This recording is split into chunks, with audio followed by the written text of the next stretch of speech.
The morning was cold, the way mornings in the mountains of the southern Peloponnese often were, even in the warmer months. A boy stood near the door of a house he had lived in for 7 years. He was dressed, or nearly dressed, one garment, plain and undecorated, the kind of thing that would not keep out much of anything. His mother was nearby, his father too, and yet the moment had the quality of something already finished, a door already closed, even though no one had moved yet. He did not cry. He had been told that too. Somewhere outside, the city of Sparta was already going about its mourning, and the city had decided, long before this boy was born, exactly what his life would be. And before we go any further, I'd love to know where you are right now. What part of the world are you watching from tonight? Whether it's late where you are, or just getting quiet, drop it in the comments. It's always so lovely to see where these evenings find people. Sparta sat in a broad, fertile valley in the southern part of ancient Greece, surrounded on most sides by mountains that made it difficult to reach and easy to defend. It had no great walls. Other Greek cities built walls. Sparta believed it did not need them, that its walls were its men, and that its men were enough. That belief was not arrogance. Exactly. It was something closer to a conclusion the city had reached after a very long time of thinking about what it wanted to be. What it wanted to be was the finest fighting force the ancient world had ever produced. Not the largest, not the wealthiest, the finest. And the city had worked out, with a kind of cold clarity, that to become that thing, it would need to begin earlier than anyone else was willing to begin, and it would need to be more thorough than anyone else was willing to be. The system it built had a name, the agoge, a word that meant, roughly, the raising, the leading away, the drawing out. It was not a school in any sense the modern world would recognize. It was something closer to a total environment, a carefully designed world within a world, and it began on the morning a Spartan boy turned 7 years old. That morning was not a surprise. Every family in Sparta knew it was coming. The city had made this arrangement with its citizens across many generations, and the arrangement was understood by everyone, even the children, especially the children. A Spartan boy grew up knowing that at 7, the city would take him, and that from that point forward, he would belong to Sparta in a way he had never quite belonged to his parents. The parents understood this too. They had been through it themselves. There is something worth pausing on here, in the particular quality of that moment at the door, because it was not a brutal thing, not a taking by force. The boy left willingly. The parents let him go willingly. The city had not needed to compel anyone. It had simply built a world in which this was the natural and expected shape of things, in which a 7-year-old walking away from his family towards something hard and uncertain felt to everyone involved like the right and proper order of the world. That is a striking thing to have woven into a society, and it tells you something about Sparta that no account of its battles or its warriors quite captures, that the most powerful thing the city ever constructed was not a weapon or a wall, but a set of beliefs so deeply held that they required no enforcement. The people enforced them on themselves. Sparta was not a large city by ancient standards. Its population of full citizens, the Spartiates, was always relatively small, a few thousand men at any given time. Around them lived a much larger population of non-citizens, and beneath them, a vast underclass of people, the Spartans called helots, who worked the land and made the whole system possible. The number of full Spartan citizens never needed to be large, because each one had been shaped, over the course of his entire childhood and young adulthood, into something the city could rely on completely. That shaping began at birth, in a way that would have been unremarkable to a Spartan and quietly troubling to almost anyone else. Newborns were examined by the elders of the city. Those judged strong enough were kept. Those judged otherwise were not. The city's investment in a child began only when it believed the child was worth investing in. It was a coldness built into the very beginning of life, and it set the tone for everything that followed. But the boy at the door at 7, the one in the single garment, the one who did not look back, he had already survived that first judgment. He had already been counted among the ones the city wanted, and now the city was ready to begin the longer, slower work of making him into what it needed. He would not return home in any real sense. He would sleep away from his family, eat away from his family, and be cold and hungry and tired in ways his parents could not protect him from. The city intended it to be exactly that way, not out of cruelty, out of conviction. Sparta had decided that comfort was the enemy of what it was trying to make, and so comfort was the first thing it took away. The boy walked toward the other boys, toward the group that would become, over the next several years, something closer to his true family than the house he had just left. What waited for him there, the reeds, the hunger, the barefoot winters, was only just beginning. The reeds grew along the banks of the Eurotas River, long and pale in the early light, bending slightly in the wind that came down from the hills. A boy cutting them would have felt the cold of the water around his feet, the sharp edges of the stems against his palms. He would have gathered them into a bundle and carried them back to where the others slept, and he would have laid them down on the ground and made from them the only bed he was permitted. No blanket, no raised surface, just the reeds, cut fresh, arranged by his own hands, and whatever warmth his own body could hold through the night. This was how the agoge began, not with a ceremony, not with a speech, but with a boy in cold water doing something practical and unglamorous, learning the first lesson before anyone had said a word. The lesson was simply this: what you need, you provide for yourself. What you cannot provide, you learn to do without.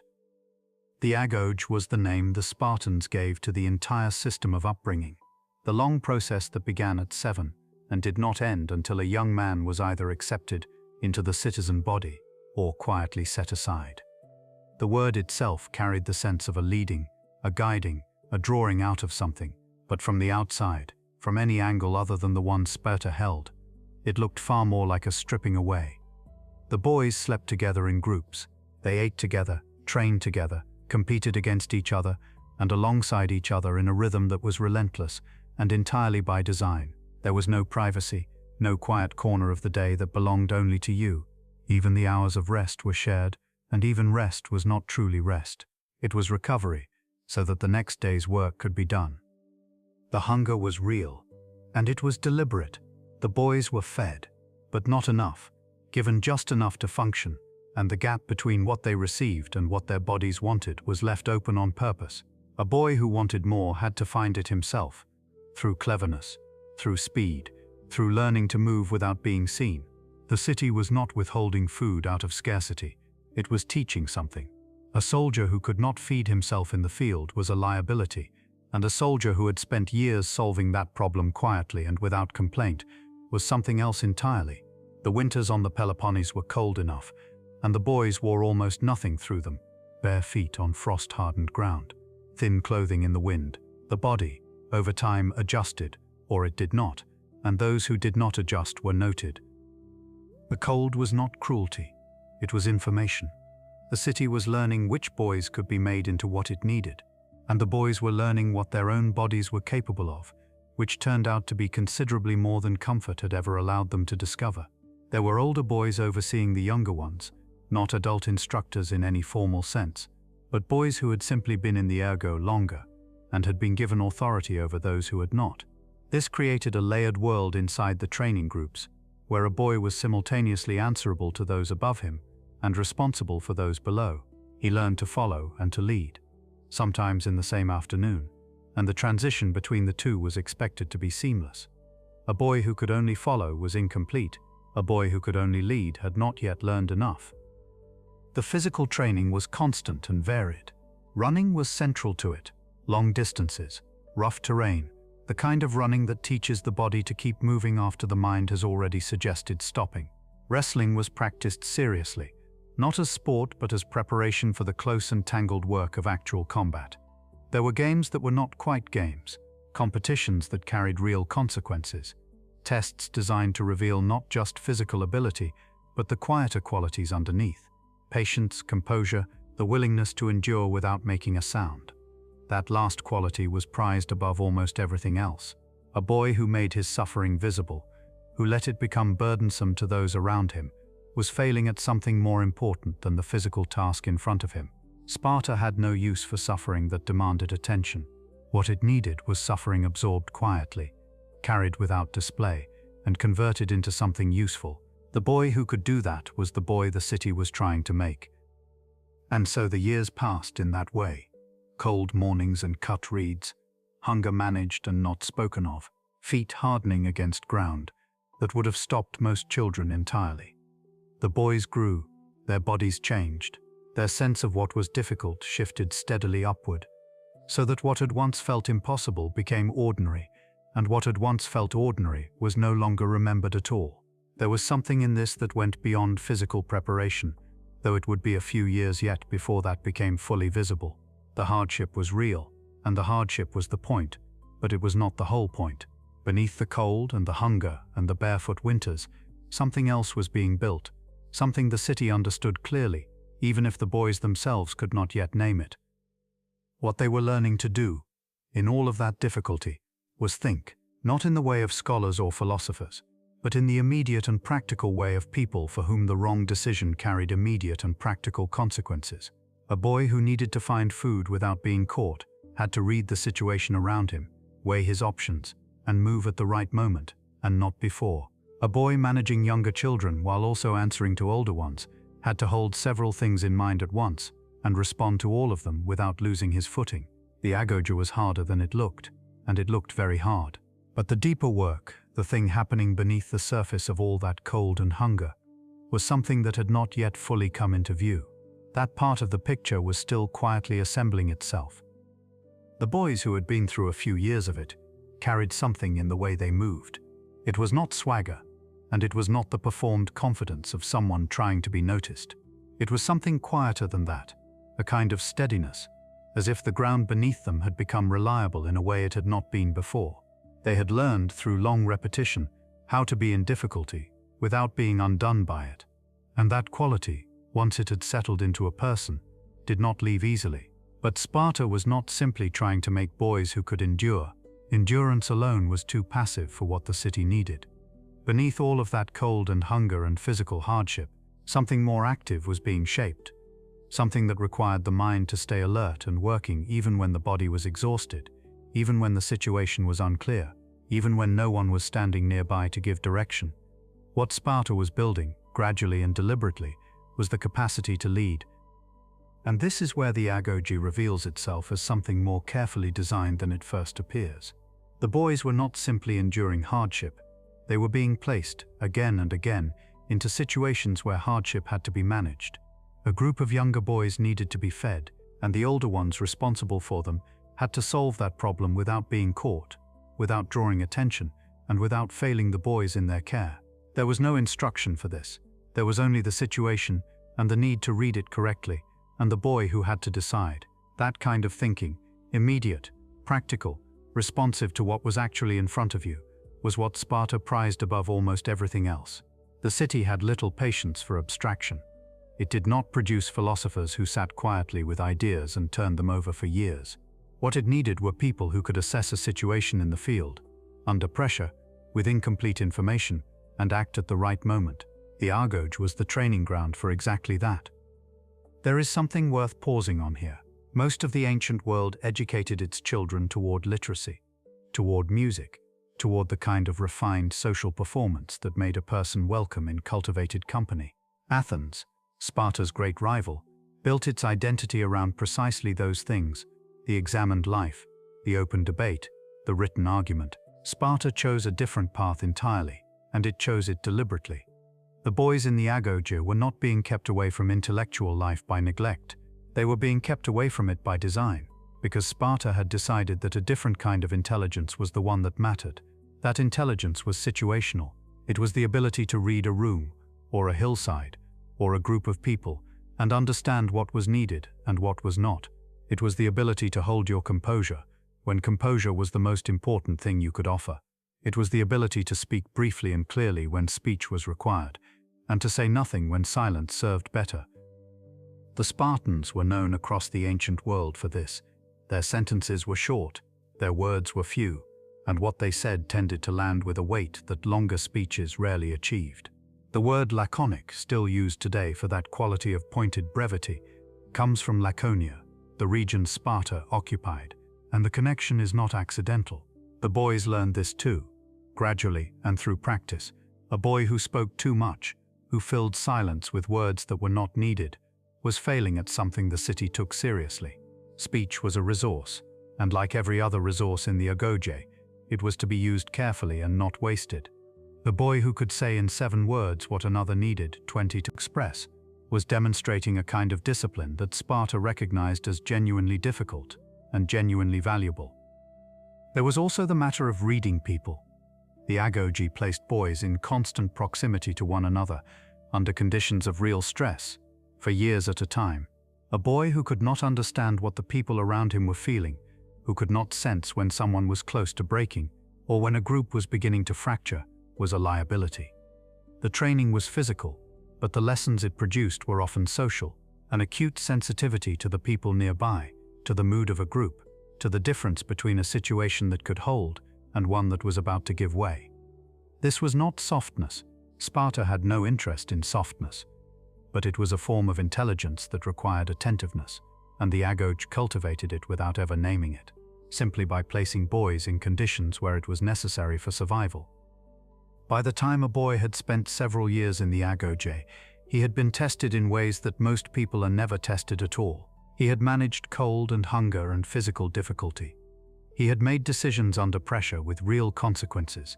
He had led younger children and answered to older ones, learning through the friction of both how to hold his position without becoming rigid. He had learned to speak carefully, to read situations clearly, and to carry difficulty without display. The city that had built all of this was not simply brutal. It was, in its own strange and demanding way, deeply thoughtful about what it was trying to create. The harshness was real, but it was harshness in service of a design, and the design was more considered than the harshness alone suggested. What the agoge produced was not just a soldier, it was a particular kind of person, shaped from early childhood by a system that knew exactly what it wanted and built every part of daily life around the work of making it. And the system was not finished with them yet. The years ahead would add something the hardship alone could not provide, something more personal, more deliberate, and in its own way more lasting. The city had been building individuals, now it would begin to bind them together. The city had spent years building something inside each boy: endurance, judgment, the habit of silence, the ability to read a situation before it became a crisis. But there was a limit to what the agoge could produce through hardship alone. Difficulty could shape a person, strip away softness, sharpen the instincts. What it could not do on its own was teach a boy how to belong to someone else, how to feel in his bones that another person's survival mattered as much as his own. For that, Sparta had something different in mind. At a certain point in the agoge, each younger boy was paired with an older one, not randomly. The pairing was deliberate, chosen with care, and the bond it created was expected to be real. The older boy, somewhere in his mid-teens, already several years into his own formation, took on a kind of personal responsibility for the younger one. He observed him, he guided him, he was present in a way that the group structure of the agoge, with its shared cold and shared hunger, could not quite provide on its own. This was not a formal teaching arrangement in any academic sense. There were no lessons to deliver, no curriculum to follow. The older boy simply watched and stayed close, and corrected quietly, directly, in the way that Sparta corrected everything, without ceremony or lengthy explanation. A gesture held too long, a moment of hesitation where steadiness was needed, a word chosen carelessly when a better one was available. These were the things the older boy noticed, because he had once been the younger one, and someone had noticed them in him. The younger boy, in turn, watched the older one with the particular attention that only proximity and dependency can produce.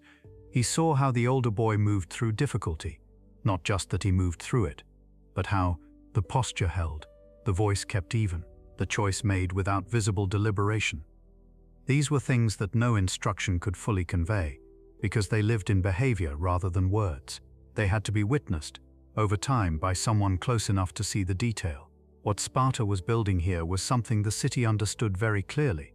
Even if it did not name it the way a philosopher might, it was building loyalty, not to an idea, not to an abstract notion of the state, but to a specific person, a face, a name, someone who had been present on a cold morning when things were difficult, and had not looked away. The bond that formed between an older boy and a younger one in the agoge was personal in a way that the broader training was not, and Sparta valued it precisely because of that. By the time a boy completed the agoge, he carried with him a web of these connections, men who had guided him, boys he had guided in turn, peers who had endured the same cold winters and the same long, hungry evenings. These were not friendships formed by chance or by shared interest. They were bonds that had been constructed carefully, over years, by a system that knew exactly what it was doing. The city had engineered belonging as deliberately as it had engineered endurance. There is something worth sitting with in that. Most societies allow loyalty to form on its own, through family, through neighborhood, through the natural accidents of proximity and shared experience. Sparta did not trust that process. It believed that the bonds a soldier would need in the worst possible moment, the kind of loyalty that holds even when everything around it is breaking, could not be left to chance. They had to be built. They had to be practiced. They had to begin early, before the self had fully hardened, when a boy was still capable of being shaped by someone he admired. The older boy in this arrangement was also being shaped, though the shaping was of a different kind. Taking genuine responsibility for a younger child required something that years of personal hardship alone could not produce. It required the ability to set aside your own discomfort and attend to someone else's. Patience, a certain quality of attention, the willingness to stay present with another person's struggle without resolving it too quickly. These were not incidental qualities. They were exactly what a leader in the field would need, and the agoge was producing them through practice rather than instruction. The city had understood something that is easy to miss when looking only at the physical severity of Spartan training. Hardship produces individuals who can endure, but it is relationship sustained, personal, and deliberately formed that produces men who will fight for one another. Sparta needed both, and the agoge provided both. The hunger and the cold made the body capable.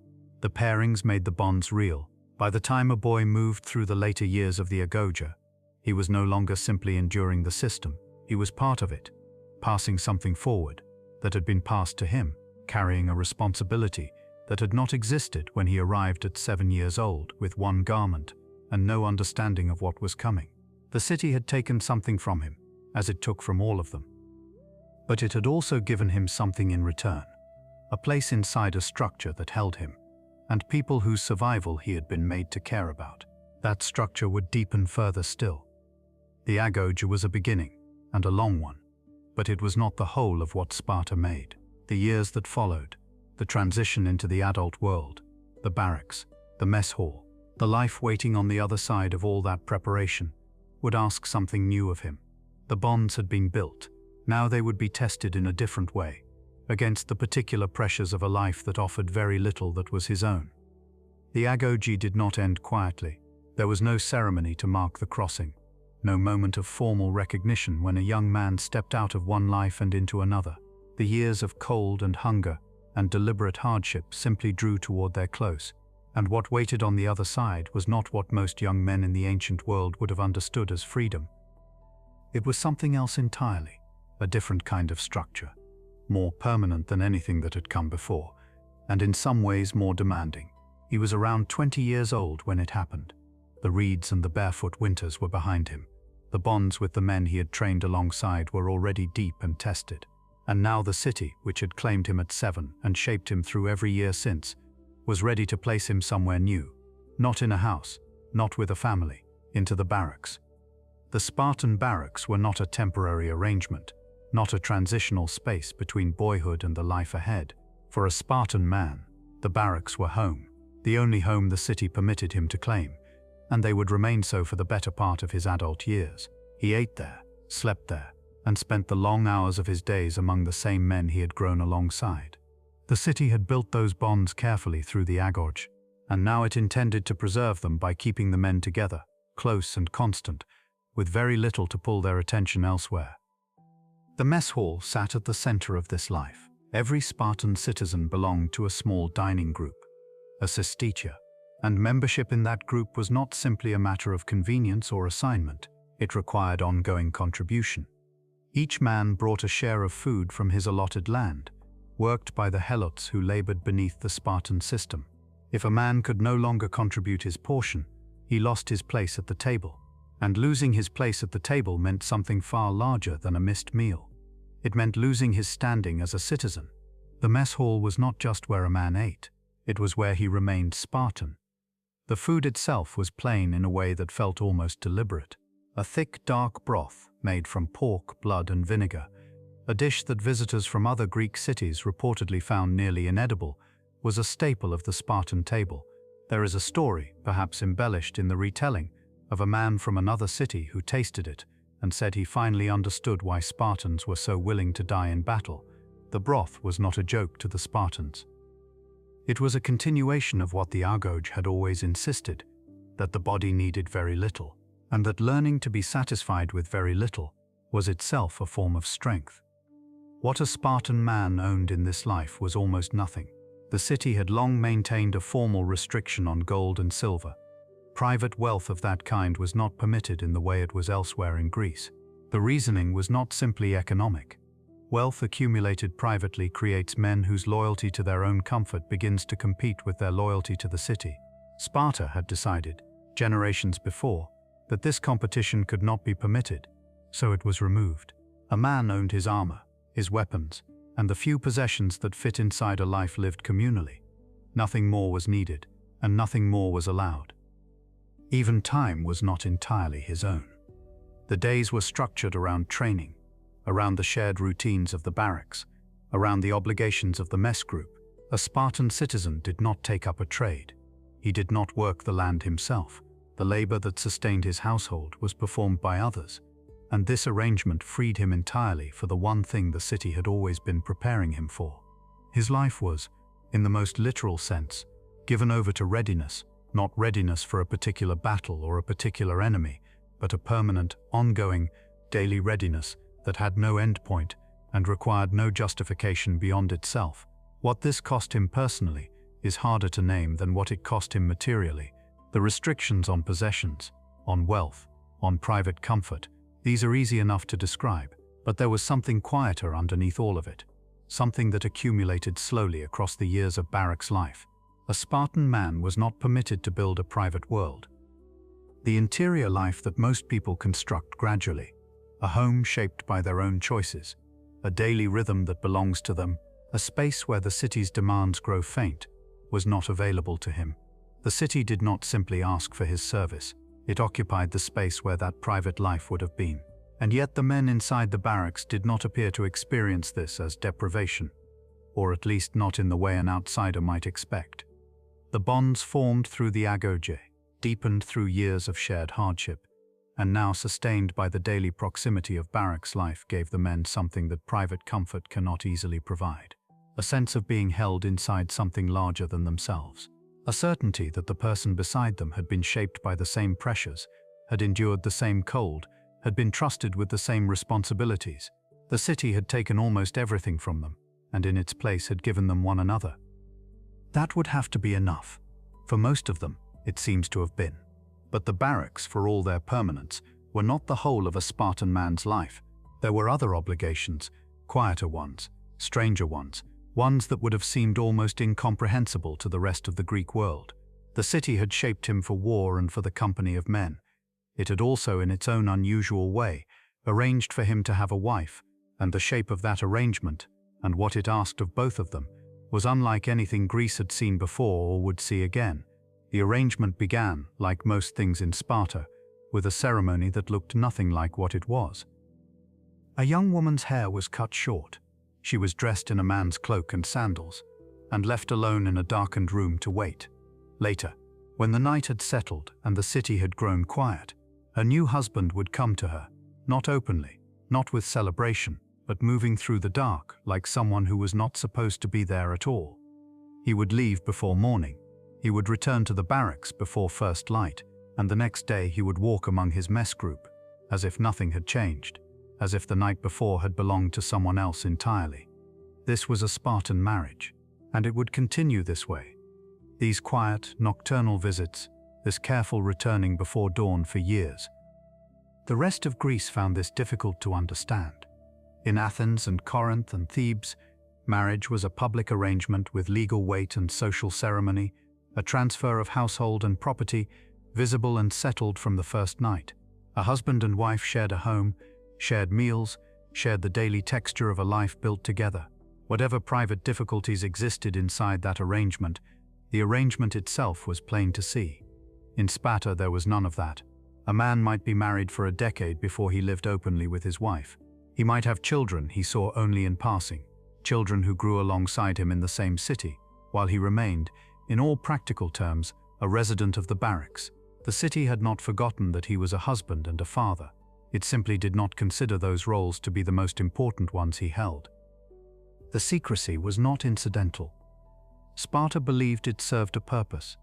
The idea, as best as ancient sources describe it, was that desire preserved by separation stayed stronger than desire dulled by constant proximity, that a man who could not freely be with his wife would want her more, would approach her with more depth, and that this would produce healthier children. The city was thinking, even here, in terms of outcome, even marriage was a policy. There was something else beneath that reasoning, though. Something the policy did not state, but that its shape made plain. A man who lived with his wife, who built his days around her and their household, would eventually begin to belong to that household more than he belonged to the city. His loyalties would quietly shift. The city had spent 20 years building his sense of belonging to the agoge, to his mess group, to his brothers in the barracks, and it was not prepared to let a private home undo that work. The secrecy was not only about desire, it was about keeping the barracks at the center of a man's life, even after he had taken a wife. What this meant in practice was a kind of doubled existence that most men in the ancient world would not have recognized. A Spartan husband was a visitor in his own marriage. He came and went. He was present for some of the early years of his children's lives, and absent for much of the rest. The household ran without him, because it had to, because he was not there to run it. And the woman he had married was left by the city's design to manage everything he was not permitted to stay and manage himself. This is worth sitting with for a moment, because the city that arranged all of this was not thinking about what it cost, either of them. It was thinking about what it produced. A Spartan man fully given to the barracks, a Spartan woman fully responsible for the household. Two people shaped by the same system into two different kinds of usefulness, each one essential, neither one permitted to simply be a person whose life was their own. The years of secret visits eventually ended. At some point, the ancient sources are vague about exactly when a man was permitted to live openly with his wife. He was older by then, past the most intensive years of barracks obligation, and the city had loosened its grip slightly. He could come home, he could stay through the morning, he could sit at a table with his children and eat a meal that was not the black broth of the mess hall. But even then, the barracks was not entirely behind him. The obligations continued. The loyalty to his mess group continued. The city did not release him from its claim on his time and attention, simply because he had been given permission to sleep under his own roof. It had made him what he was, and what he was belonged to Sparta, regardless of where he laid his head at night. The men who lived through all of this, the agoge, the barracks, the years of careful visiting, the slow arrival of something like ordinary life, were not, by any account, broken by it. They had been made for it. Every part of the system had prepared them for the next part, and the shape of their lives, however strange it looks from the outside, had its own coherence. They understood what they were. They understood what the city asked of them, and they had been given, from the very beginning, no reason to expect anything different. What the city asked of the women in all of this, what they owned, how they moved through the world, what was permitted to them, and what was not, was a different kind of story, one that the rest of Greece watched with a mixture of fascination and unease, and one that in its own way was just as carefully designed as everything that had come before it. There is a quality to that watching, the way the ancient sources describe it, that sits somewhere between admiration and discomfort, as if the writers themselves were not sure whether what they were seeing was impressive or unsettling, and had decided quietly that it was probably both. Plutarch noted it. Aristotle noted it, though with considerably less warmth. Visitors to Sparta came away with accounts that circulated through the Greek world like something faintly difficult to believe. And what made those accounts so difficult to believe was not that Spartan women were powerful in some vague, poetic sense. It was that they were powerful in ways the rest of Greece had no framework for. In Athens, a woman of good family lived inside.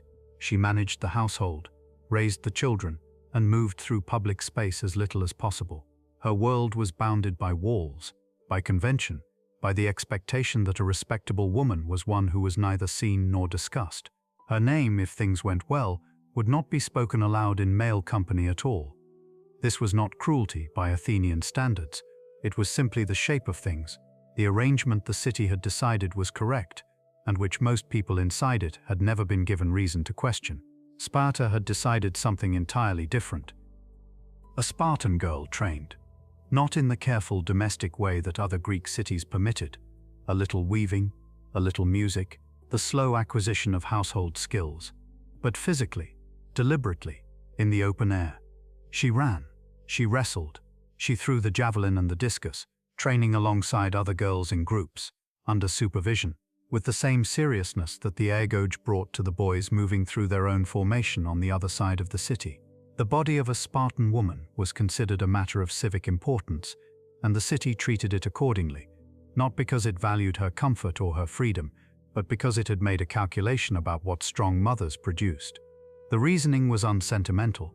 Sparta needed soldiers, and soldiers came from women. Women who were weak or confined to small rooms produced children who were smaller and less likely to survive the inspection that waited for them at birth. And so the city invested in its women the way it invested in everything else, with a cold eye on the outcome and very little interest in what the individual felt about the arrangement. But the consequence of that investment was something the city may not have entirely anticipated. A woman who trains, who moves freely through public space, who is fed properly and expected to be physically capable. That woman develops a relationship to her own body and her own judgment that is genuinely different from one who has been kept still and quiet and indoors. She stands differently, she speaks differently, she occupies space in a way that cannot easily be undone. And Spartan women spoke. This was to the rest of Greece perhaps the strangest thing of all. A Spartan woman was expected to have opinions and to express them plainly, directly, without the elaborate deference that Greek convention required of women elsewhere. The ancient sources are full of their words. A mother sending her son to battle is said to have handed him his shield with a single instruction: come back carrying it, or carried on it. Whether the exact words are historical or legendary matters less than the fact that this is what the Greeks remembered about Spartan women, that they said things like that and meant them and were not considered strange for doing so. The city had made them this way on purpose. A woman who could hold a household, manage land, direct the work of others, and raise children who understood what was expected of them. That woman needed to be capable of clear judgment and clear speech. The city had taken her husband and given her a domain to run. It had to trust her to run it, and trust in Sparta was not extended to people who had been made small. What Spartan women owned is worth pausing over. In most of the Greek world, a woman's property passed through the men around her, her father, her husband, her sons. She was not, in any meaningful legal sense, an independent holder of land or wealth. Sparta was different. Women there could inherit, and they did. By some ancient estimates by the later classical period, Spartan women may have controlled close to 2/5 of the land in Laconia. This was not an accident of history. It was the accumulated result of a system in which men died young, and often in which the barracks kept husbands absent for years, and in which women had been given, from girlhood, the expectation that they would manage things themselves. There is something quietly significant in that number. A city that believed the individual existed only to serve the collective had, in the process of building that belief into every corner of daily life, produced women who were, by the standards of the ancient world, genuinely free in ways that were real and practical and daily, not free in the way we might use the word now. Constrained still, in ways both visible and invisible, by a system that valued them for what they produced rather than who they were, but free, in comparison to almost every other woman in the ancient Mediterranean, in ways that were difficult to ignore.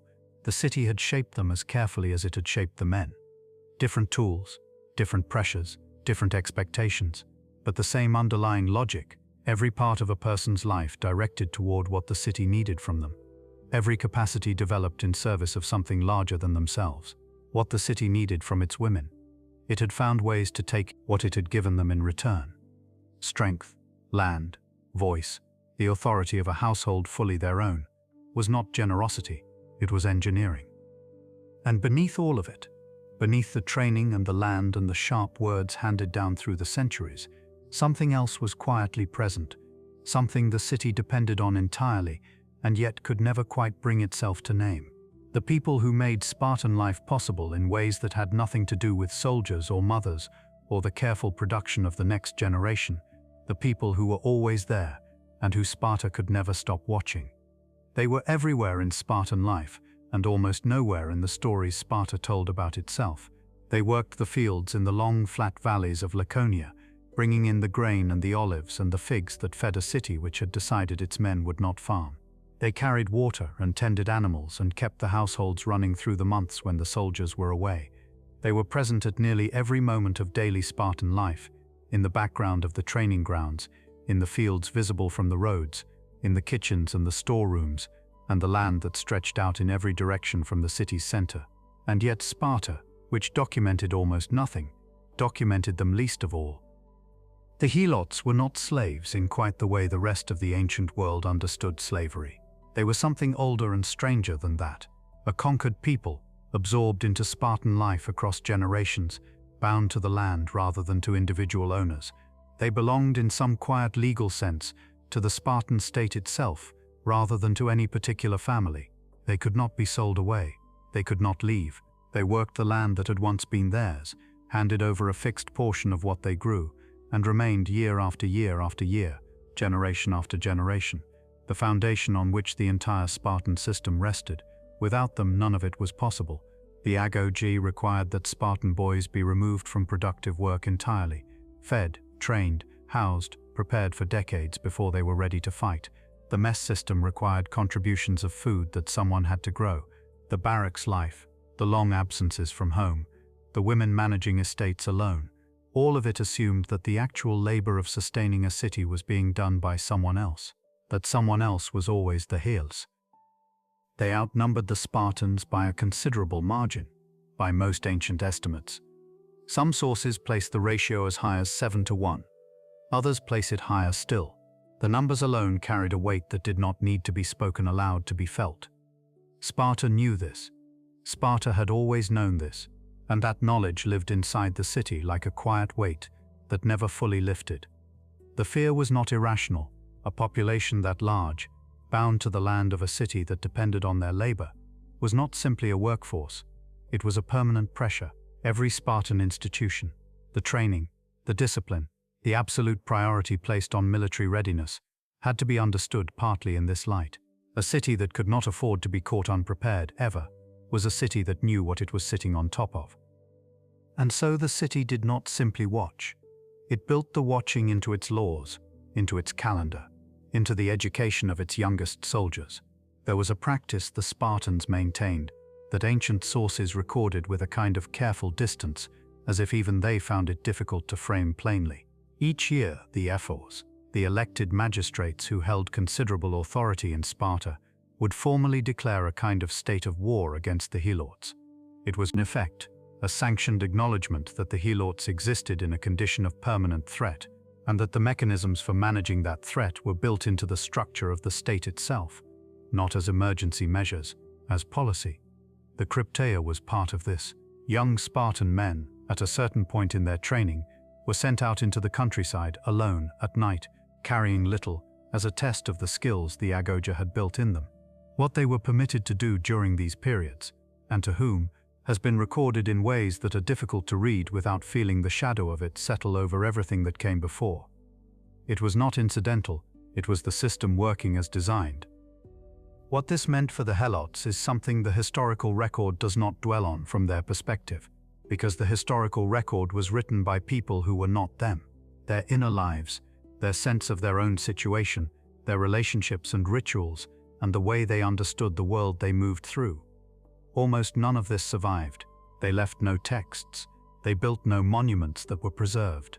They passed through the centuries, largely as a presence described by others, and those others were rarely generous. What can be said is that they were not passive. There were uprisings across Spartan history, moments when the pressure that had been accumulating in the fields and the villages found a way to the surface. The most significant came in the years after a devastating earthquake struck Laconia in the early 5th century, when Sparta's control briefly weakened and the helots of Messenia rose in a revolt that took years to suppress. The memory of that rising stayed with Sparta for a long time afterward. It sharpened something that was already sharp. The city had built itself on the idea that the individual existed only to serve the whole. Every Spartan citizen had been shaped, from the age of 7, to subordinate their own needs and fears and preferences to the collective will. But the collective will, when examined from a certain angle, rested on the labor of people who had been given no part of that collective, no share in its identity, no place in the story it told about itself, and who nevertheless made the entire story possible. There is something in that arrangement that does not resolve easily. A city devoted to discipline and order, and the careful management of human capacity, had built its foundations on a condition it could never fully stabilize. The control it exercised over its own citizens was absolute and deliberate. The control it exercised over the helots was different, more anxious, more vigilant, more aware of its own fragility. A city that feared nothing from the outside world lived with something it could not stop watching from within. The shadow that the helots cast across Spartan life was not the shadow of an enemy. It was the shadow of a question the city had never been able to answer, and had chosen, instead, to manage, quietly, continuously. Year after year, through every generation of boys who left their families at 7, and grew into men who slept in barracks, and trained for a war that in one form or another was always already present. What Sparta built from all of this, the training, the discipline, the bonds, the fear, the women holding estates alone, the helots in the fields, was something the rest of the ancient world would come to watch with a feeling it could not quite name. And there would come a moment when that feeling arrived at a narrow pass, and the watching world went very still. The pass at Thermopylae was not a grand place. It was narrow, barely wide enough in some stretches for a cart to move through, with the mountains rising steeply on one side and the sea pressing close on the other. In the late summer of 480 BC, a Persian force of extraordinary size made its way along the coast road toward it, and the world beyond that pass waited in a silence that had the quality of held breath. The Greeks who gathered there to meet them were a coalition, men from several city-states, drawn together by the shared understanding that something enormous was coming, and that it could not simply be allowed through. Among them, holding the front of the line, were 300 Spartans, not the whole of Sparta's military strength. 300 men, chosen with care, each of them already a father, each of them already shaped by everything the city had spent decades building into them. The Persians had numbers that no Greek force could match in open ground. What the 300 had was something the pass itself seemed almost designed to honor, a quality that does not come from size or equipment or the advantage of surprise, but from something settled deep in a person, below the level of decision. The pass narrowed the battlefield to a width where numbers lost most of their meaning, and in a space that narrow, what mattered most was whether the men standing in it could hold. They held for 3 days. The details of what happened there have been told and retold across 25 centuries, and they have gathered a great deal along the way, legend layered onto history, image layered onto event. But beneath all of that retelling, something remains that is not legend. 300 men, trained from the age of 7 to subordinate everything personal to the collective will, stood in a narrow place and did not move while a force that vastly outnumbered them pressed forward again and again. They had been shaped across the whole of their lives to find that kind of stillness available to them. It was not something they discovered at Thermopylae, it was something they had been carrying for a long time. The Spartan commander was Leonidas. He was a king, and he had chosen the men around him personally. 300 citizens, all of them fathers, all of them past the age of 30, all of them formed by the agoge and the barracks and the long years of quiet discipline that had followed. He understood what the pass could offer and what it could not. There are accounts suggesting he knew, before the battle began, that a path around the mountains existed and would eventually be found. What he chose to do with that knowledge is the part of the story that the ancient world could not stop returning to. On the third day, when the flanking route had been betrayed and the position became impossible, most of the allied Greek forces were sent back. The Spartans stayed.